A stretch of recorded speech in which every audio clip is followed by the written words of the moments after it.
Hello students, मेरे YouTube channel imagine science पर आप सबका बहुत स्वागत है। यहाँ पर मैं लेकर के आई हूँ क्लास 12th के स्टूडेंट्स के लिए ऑर्गेनिक केमिस्ट्री, जिसमें हम पढ़ रहे हैं हेलो एल्केन और हेलो एरीन।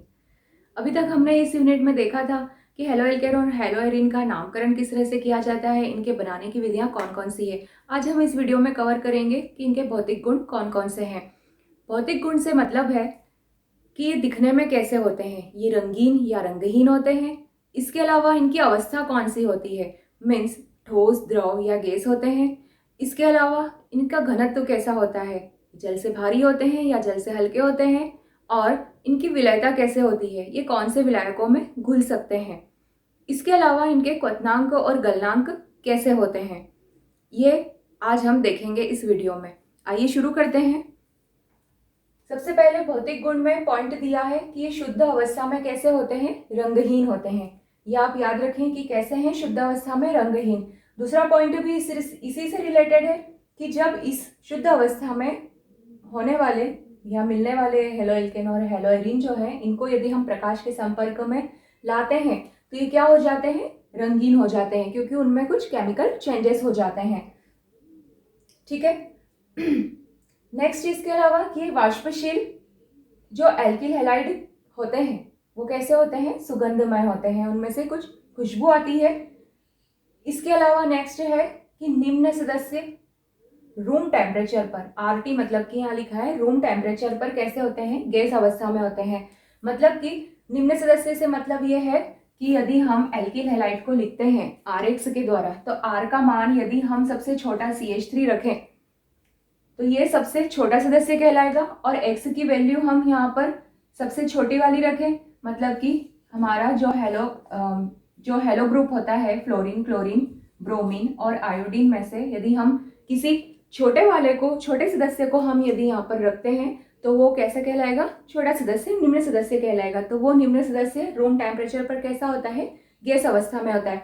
और जैसे जैसे R का मान बढ़ाते जाएंगे, मतलब कि CH3 के बाद क्या आएगा, C2H5, इसके बाद में आएगा C3H7, फिर आएगा C4H9। तो जैसे जैसे R का मान बढ़ता जाएगा वैसे वैसे सदस्य उच्च होते जाएंगे, मतलब बड़े होते जाएंगे। तो उच्च सदस्य कैसे होते हैं, या तो वो द्रव अवस्था में होंगे या फिर ठोस अवस्था में होंगे।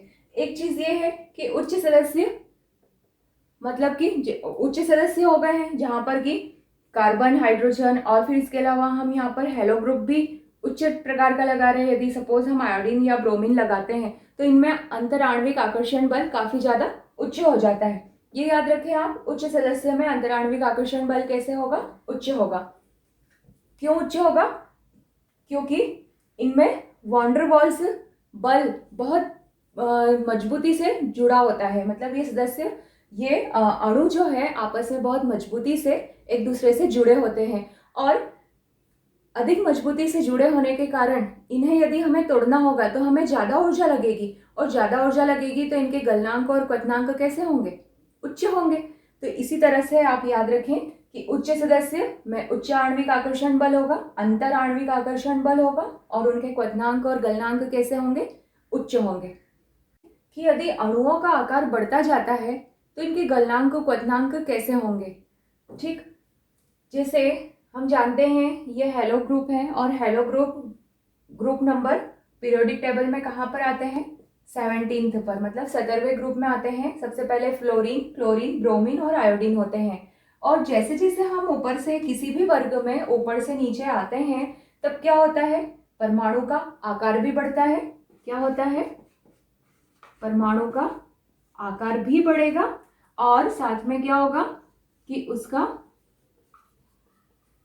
द्रव्यमान भी बढ़ेगा।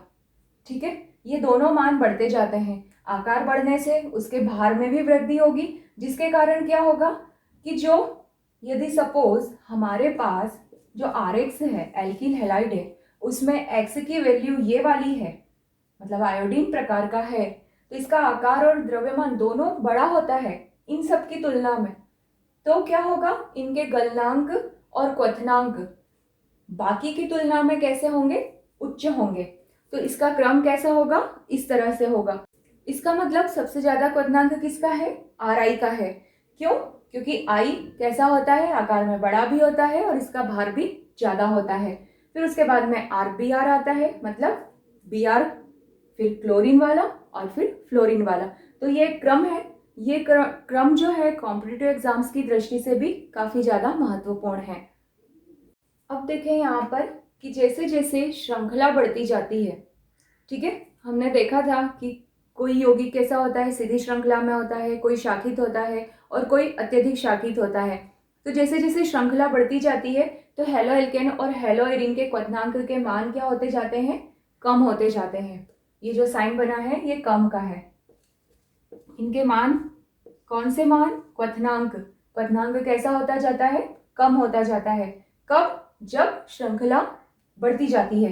एक एग्जांपल देखते हैं। यहाँ पर पहला पॉइंट देखें, ये क्या है, 4 कार्बन है, 4 कार्बन वाले को हम ब्यूटेन कहते हैं और साथ में ब्रोमीन लगाया है हमने, ठीक है। तो इसका नाम क्या हो जाएगा, ब्रोमोब्यूटेन। लेकिन इसका क्वथनांक यहाँ पर देखिए कितना है, 375। अब आगे देखते हैं हम सेकेंड एग्जाम्पल में। अब हमने क्या किया, Br की जगह बदल दी। Br कहाँ पर लगा है, दूसरे नंबर कार्बन पर लगा दिया है। तो ये क्या हो गया, थोड़ी सी शाखित हो गई है श्रृंखला, तो इसका क्वथनांक पहले की तुलना में थोड़ा कम हो गया है। तीसरे एग्जाम्पल में क्या किया है, इस एक कार्बन से हमने 3 CH3 लगा दिए हैं। यदि आप यहाँ पर काउंट करेंगे कार्बन और हाइड्रोजन तो तीनों के अणुसूत्र तो समान है, लेकिन उनके क्वथनांक के मान क्या हो गए, भिन्न हो गए और साथ ही साथ उनके संरचना है वो भी कैसी हो गई है, बदल गई है। पहले सीधी थी, अब शाखित हो गई है और शाखा बढ़ने के साथ साथ क्या हुआ है कि इनके क्वथनांक के मान में कमी आ गई है। अब देखते हैं यहाँ पर इनका घनत्व। इनका घनत्व कैसा होता है, जल की तुलना में कैसे होते हैं, भारी होते हैं। क्यों भारी होते हैं, या इनका मान किसके ऊपर डिपेंड करता है, कार्बन परमाणु की संख्या पर, कि कार्बन यहाँ पर कितने जुड़े हुए हैं, और एक्स का द्रव्यमान। अभी मैंने आपको बताया था कि जैसे जैसे हम वर्ग में ऊपर से नीचे की तरफ चलते हैं, एक्स का जो मान है, मतलब परमाणु का आकार और द्रव्यमान दोनों बढ़ता जाता है। तो एक्स का द्रव्यमान और उसका आकार कितना है, ये पूरा जो इसका घनत्व है वो उसके ऊपर डिपेंड करता है, इन दोनों चीज़ों के ऊपर। तो ये कैसे होते हैं, जल की तुलना में भारी होते हैं। और नेक्स्ट लास्ट पॉइंट है विलयता, कि ये किस में घुलनशील होते हैं या किस में अल्प विलय होते हैं या अघुलनशील होते हैं। तो ये जल में अल्प विलय होते हैं और कार्बनिक विलायकों में घुलनशील होते हैं।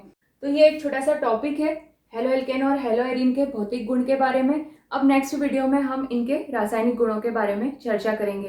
तो आप मेरे वीडियो को लाइक, शेयर और सब्सक्राइब जरूर करें। Thank you.